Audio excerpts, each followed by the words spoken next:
Ini hanya Allah turunkan untuk umat Nabi Muhammad SAW. Catat ini ya. Dan saya belum pernah bagi dimanapun yang ini, yang versi lengkapnya. Kalau bisa dilakukan, bukan hanya dosa digugurkan. Tapi setiap hurufnya mempercepat terkabulnya doa kita di hadapan Allah Subhanahu wa Ta'ala. Ya. Ada 2 surah di dalam Al-Quran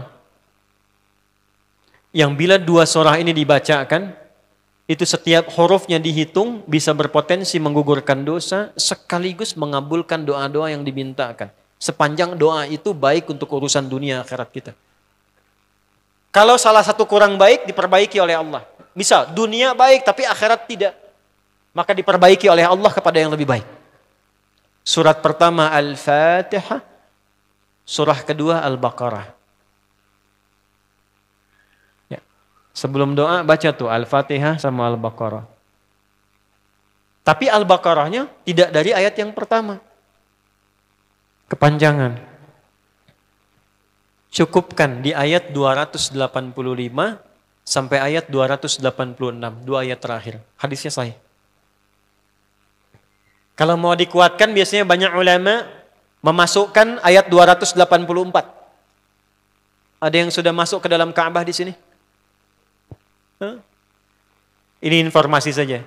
Dan 3 ayat ini, Al-Baqarah 284, 285, 286, itu ayat yang dituliskan di dinding Ka'bah. Itu yang saat berhala dikeluarkan, gambar-gambar dihapus, itu ya, syair-syair diganti dengan ayat Quran sehingga jadi kain kiswah Ka'bah di luar. Itu ada sejarahnya. Yang di dalam pun dihiasi dengan hiasan ayat Al-Quran. Di antara yang dituliskan itu Al-Baqarah ayat 284, 285, 286. Intinya di 285 dan 286-nya. Tadi rakaat pertama yang saya bacakan dalam salat Isya. Hadisnya sahih. Itu spesial malaikat Jibril turun kepada Nabi Muhammad SAW mengabarkan kabar gembira siapa yang membiasakan membaca Al-Fatihah. Ya, kemudian 2 ayat terakhir di Al-Baqarah dari amanar rasulu sampai fansurna 'alal qaumil kafirin, tidaklah dia membacakan itu kecuali setiap hurufnya dijaminkan mengabulkan doa-doa yang dia mohonkan sepanjang benar doanya dan tidak diselimuti maksiat. Nih maaf ya. Ini saya minta maaf dulu nih. Kalaupun Anda benar doanya khusyuk sampai nangis, tapi ada selimut maksiat dalam permohonan doa itu pengabulannya mental lagi. Hadisnya sahih. Thumma dzakara rajula yutilu as-safara ash'atha aghbara yamuddu yadayhi ila as-sama' fayaqulu ya rabb. فقال رسول الله صلى الله عليه وسلم أن يستجاب لذلك فمطعمه حرام مشربه حرام ملبسه حرام وغذي بحرام فأن يستجاب لذلك رواه مسلم. Nabi mengisahkan seorang lelaki menempuh perjalanan jauh. Awas, menempuh perjalanan panjang untuk ketaatan itu mempercepat doa dikabulkan 2 kali lipat dibanding orang biasa. Makanya kalau ada orang mau ke Mekah umrah, mau haji, titip doa. Ada yang mau beasiswa ke Madinah, ke Mekah, ke Al-Azhar, ke Mesir, titip doa. Saya biasanya kalau mau berangkat umrah, Ustaz titip doa, ayo tulis banyak tuh. Enggak saya baca. Saya simpen aja, ntar dekat Ka'bah, ya Allah Engkau Maha mengetahui. Ya. Mohon kabulkan semua doa-doa ya dari teman-teman jamaah yang dititipkan dalam kertas yang telah mereka tuliskan itu. Simpel Pak, daripada capek kita bacakan satu-satu. Dan alhamdulillah biasanya ya insya Allah terkabul. Insya Allah. Itu perjalanan jauh. Nah orang ini menempuh perjalanan untuk sekedar berdoa. Safar. Ya, safar yang baik. Kemudian yang kedua, yamuddu yadaihi ilas sama, dia mengangkat tangannya ke langit. Ini saya tidak bermaksud mengajarkan ya, cuma menunjukkan prakteknya begini nih. Ada yang bisa bantu saya nggak 1 orang maju? Cepat. Yang depan aja, depan. Jazakallah khair. Mohon pegangkan mic sebentar. Terima kasih ya. Lihat sini. Gini. Nah, jazakallah.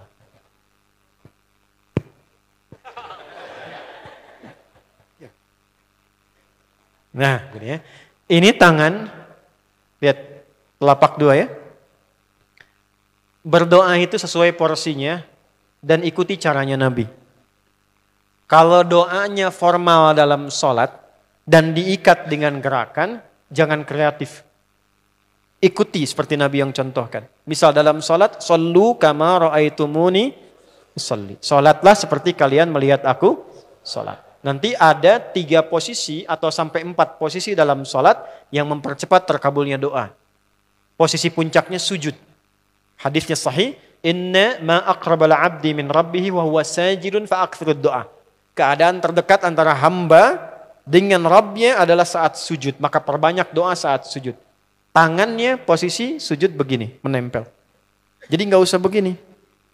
Oke, begini. Nah, ini di luar sholat. Di luar sholat, kalau berdoa, tangan begini. Lihat baik-baik ya.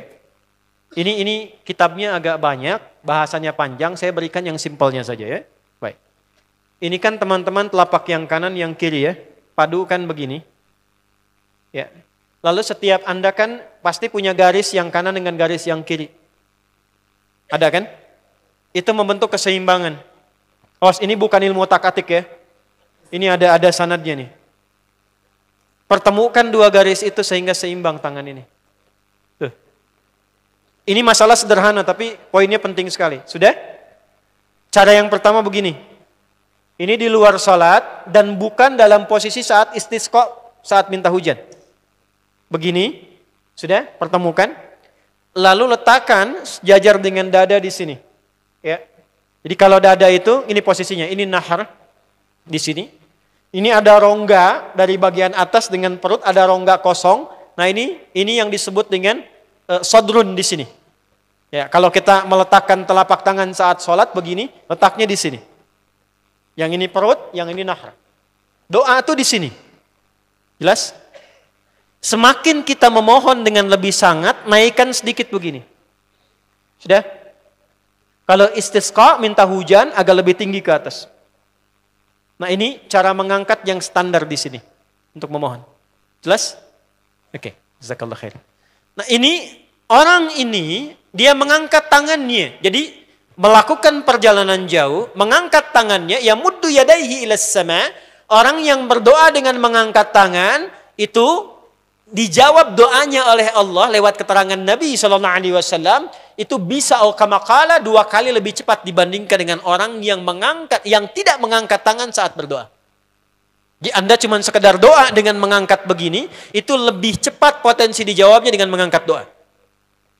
Ada seorang bertanya pada Nabi SAW, hadis sahih, ya Rasulullah, bagaimana pendapatmu dengan seseorang yang meminta kepada Allah dengan mengangkat tangan atau kamakala? Lalu Nabi mengonfirmasi, bertanya balik, bagaimana kalau ada seseorang memohon kepada Anda dengan mengangkat tangannya? Pak, tolong Pak, tolong. Gitu kan? Di depan rumah Anda, 1 jam begitu Pak, tolong Pak. Kira-kira Anda beri atau tidak? Beri. Minimal kalau Anda nggak punya kemampuan, Anda referensikan atau beri sesuai kemampuan Anda kan? Angkat tangannya. Dia jawab, saya malu kalau nggak ngasih. Apa kata Nabi? Innallaha hayyun karimun. Allah itu lebih punya sifat peka untuk merasakan malu pada hambanya kalau dia tidak memberi ketika hambanya mengangkat kedua tangannya. Nah nanti ada beda-beda posisi saat khatib Jumat misalnya 1 begini untuk khatib.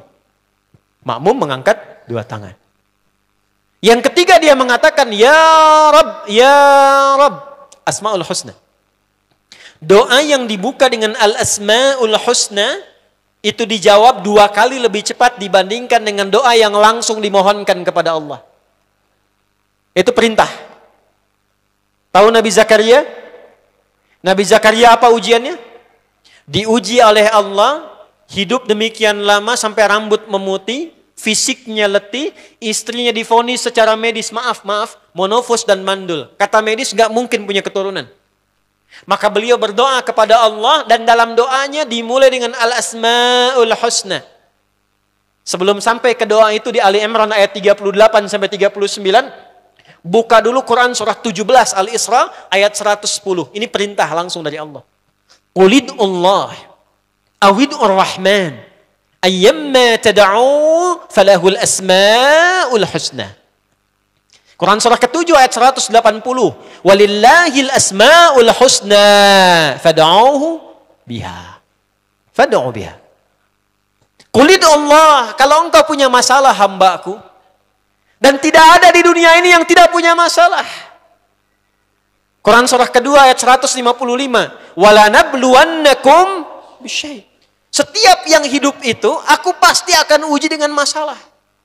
Itu kata Allah. Jangan disimpan sampai di situ, teruskan. Bukan untuk membebani hambaku dengan masalah, tapi untuk menaikkan kualitas hidupnya sehingga menjadi lebih baik. Jadi ketika Allah titipkan masalah itu, bukan ingin membuat kita bermasalah. Tapi dengan masalah itu kita diuji supaya kualitas hidup kita menjadi lebih baik. Ini Anda yang kuliah di UPI di sini, ada ujian nggak? Ada. Untuk apa ujian itu diadakan?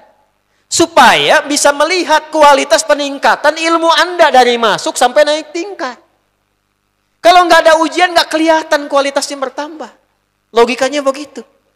Dan tidak mungkin Allah menguji seorang hamba di luar batas kemampuannya. La yukallifullahu nafsan illa. Jadi nggak ada orang yang hidup yang tidak punya masalah. Karena rumusnya mengatakan hidup berbanding lurus dengan masalah. Yang hidup pasti punya masalah.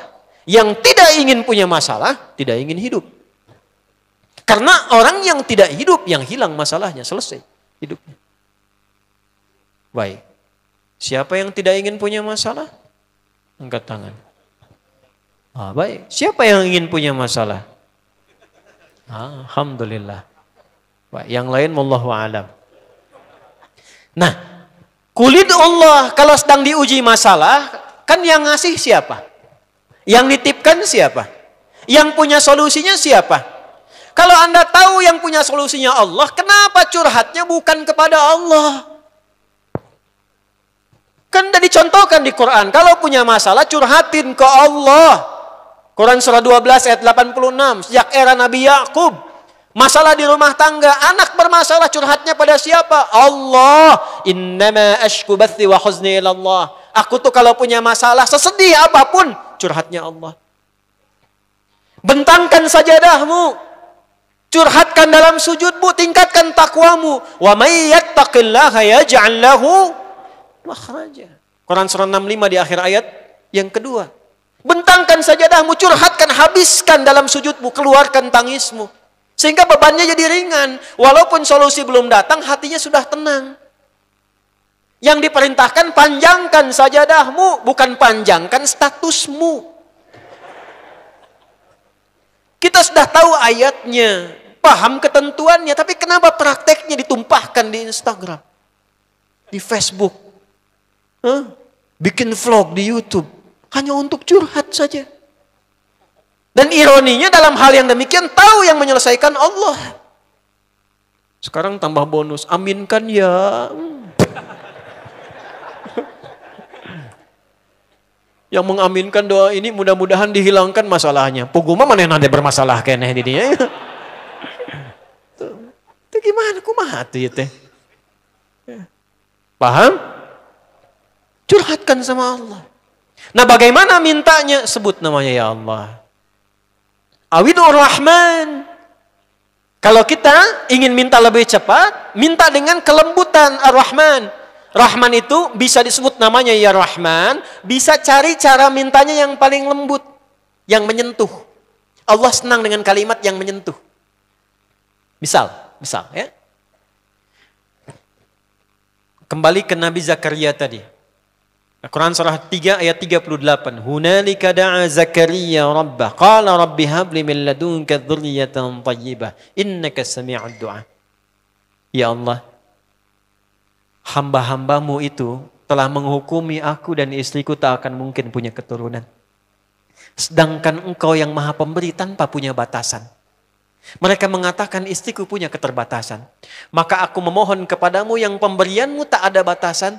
Mohon ya Allah anugerahkan keturunan dari sisimu saja ketika mereka mengatakan tidak mungkin itu punya. Sungguh engkau yang maha mendengar doaku ya Allah. Perhatikan, kalau kepada yang maha mendengar saja tidak terkabulkan, mohon tunjukkan kepadaku saat ini dengan cara apa lagi dan kepada siapa lagi aku mesti memohon. Itu dalam banget. Ya Allah, Engkau perintahkan aku berikhtiar mencari kerja, aku lakukan. Engkau perintahkan mengeluarkan keringatku dengan cara yang halal, aku kerjakan ya Allah. Engkau perintahkan aku jauhi yang Engkau larang, aku lakukan ya Allah. Sekarang aku telah berikhtiar dari sejak keluar, aku telah menunaikan sholat subuh seperti yang Engkau maha mengetahuinya. Dan menjelang malam aku mengadukan bahkan di rumahmu ya Allah hanya untuk sesuap nasi bagi istri dan anakku dari yang halal itu. Aku telah melakukan apa yang Engkau perintahkan, aku hanya memohon apa yang telah Engkau janjikan. Kalau dengan semua ikhtiar yang aku kerjakan sampai detik aku bersujud di hadapanmu di rumahmu ini belum Kau kabulkan, mohon tunjukkan kepada aku di malam ini ya Allah, dengan cara apa lagi mesti aku memohon kepadamu. Minta. Pernah enggak begitu mintanya? Itu Rahman.